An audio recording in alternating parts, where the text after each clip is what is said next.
Mahesh bank के ई धोखाधड़ी मामले के असल सरगना नाइजीरियाई बाशिंदे को हैदराबाद पुलिस ने गिरफ्तार कर लिया। इस गैर मुकामी मुलजिम, जिसकी शिनाख्त स्टीफन और जीके के तौर पर की गई है, ने अपने साथियों के साथ मिलकर 12 करोड़ 48 लाख रुपए का तगल्लुब किया। कमिश्नर पुलिस हैदराबाद सीवी आनंद ने मीडिया को तफसीलात से वाकिफ करवाते हुए कहा कि इसकी गिरफ्तारी के लिए पुलिस को कई रियासतों में जाना पड़ा। पुलिस की टीम में तकरीबन 100 मुलाजिमीन थे और बिलाखिर बैंक अकाउंट्स हैक करते हुए रकम उड़ा लेने वाले इस मुलजिम को पुलिस ने गिरफ्तार करने में कामयाबी हासिल कर ली। महेश बैंक कोऑपरेटिव बैंक का हैकिंग केस जनवरी 24 ये साल रिपोर्ट हुआ था। बैंक के मैनेजर ने कंप्लेंट दिया था कि 12.48 करोड़ का उसमें हैकिंग हुआ है, साइफन ऑफ हो गया है। तो रिकन्सिलिएशन करते समय उनको ये पता लगा और उन्होंने आकर सीसीएस में कंप्लेंट दिया। साइबर क्राइम सेल ये केस टेकअप करके 2 महीने बहुत गहरी तहकीकात करने के बाद काफ़ी ये केस के बारे में जानकारी मिली है। तो इसमें ब्रीफली संक्षिप्त में मैं कहना चाहता हूँ कि हैकर जो है वो कौन से देश में बैठा है हमको नहीं मालूम अभी भी। यूके हो सकता है या नाइजीरिया में कहीं हो सकता है मोस्ट प्रोबेबली।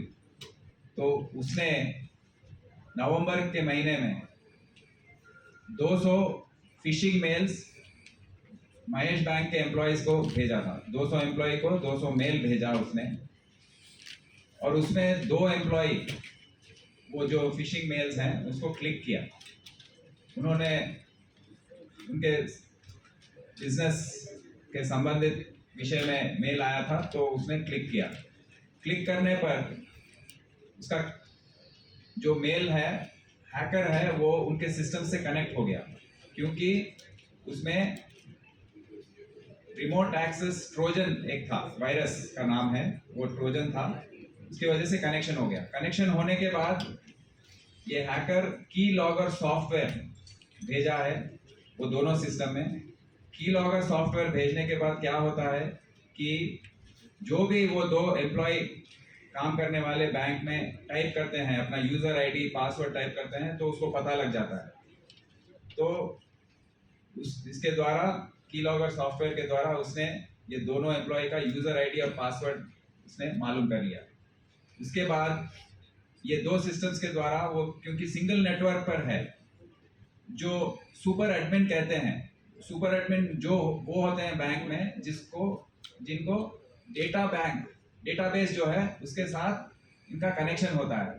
उसमें एंट्री करने का और उसको एक्सेस करने का जो पासवर्ड हो या यूज़र आईडी हो, इन्हीं के पास होता है। पर महेश बैंक में 10 लोगों के पास ये सुपर एडमिन का 10 एम्प्लॉयज़ को।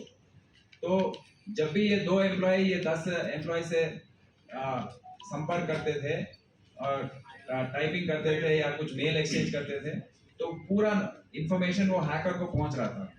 तो ऐसे जनवरी 6 से लेके जनवरी 23 तक उसने ये की लॉगर सॉफ्टवेयर के द्वारा तो सुपर एडमिन का यूज़र आईडी पासवर्ड मालूम करके उसके द्वारा मेन डेटाबेस में एंटर हो गया था।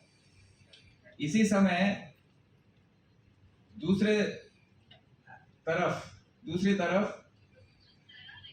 ये हैकर के यहाँ पर हैंडलर्स होते हैं दिल्ली से में ज़्यादातर, बैंगलोर हैदराबाद में भी हैं, ज़्यादातर ये नाइजीरियंस हैं। ये हैंडलर्स क्या किए हैं कि नवंबर के महीने में ही जो 7 लोगों के द्वारा महेश बैंक में अकाउंट्स ओपन करवाए हैं। ये इनके नाम हमें बताया, शहनाज बेगम,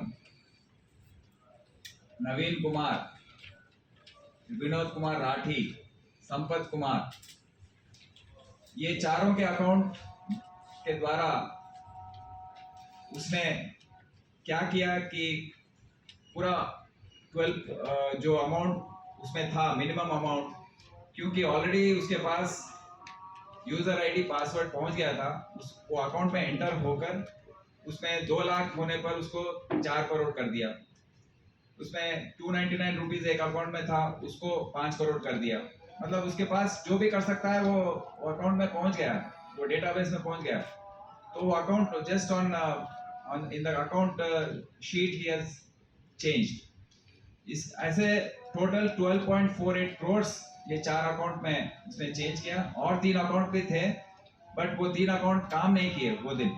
तो ये 4 अकाउंट के द्वारा 12.48 करोड़ का अमाउंट जो है उस वो हैकर जो है वो उसको 115 फर्दर अकाउंट्स में 115 अकाउंट में इसको ट्रांसफर करवाया देश भर में।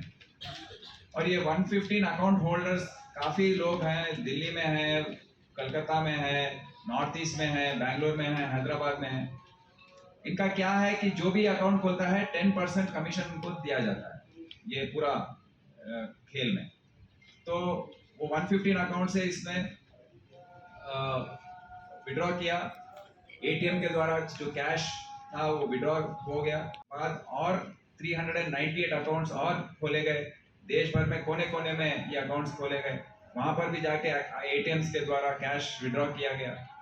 और इसका पूरा जो इन्वेस्टिगेशन है, जो तहकीकात है, 2 महीने से काफी हमारे ऑफिसर का 100 ऑफिसर, मतलब कांस्टेबल से लेके जॉइंट सीपी तक, ये 2 महीने बहुत मेहनत किए हैं, देश भर में घूमे हैं, क्योंकि हम एक फैसला लिया था कि हम ये केस में हैकर को कैसे भी पकड़ना है, क्योंकि ये डेंजर जो है बहुत ज़्यादा है।